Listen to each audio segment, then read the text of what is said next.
গরুর 5টা ভ্যাকসিনের মধ্যে সবই গুরুত্বপূর্ণ ভ্যাকসিন হলো তরকা। কারণ তরকা রোগ হলে গরুকে বাঁচানো যায় না, তাই অন্য টিকার চেয়ে তরকা টিকাটা জরুরি, খুবই বেশি। সব টিকাই খুবই জরুরি, তবে তরকা হলে রক্ষা নেই।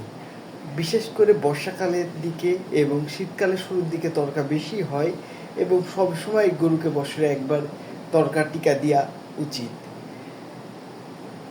বর্ষার শুরুতে অর্থাৎ গ্রীষ্মকালের দিকে অবশ্যই তরকা টিকা বেশি বেশি দিতে হবে। বর্ষার শুরুতে তরকা রোগ বেশি ছড়ায়, তাই বর্ষার আগেই গরুকে তরকার টিকা দেওয়া নিশ্চিত করতে হবে।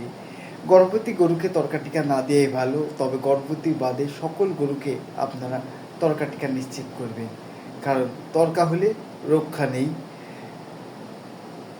তাই অবশ্যই তরকা টিকা দিতে হবে বছরে একবার।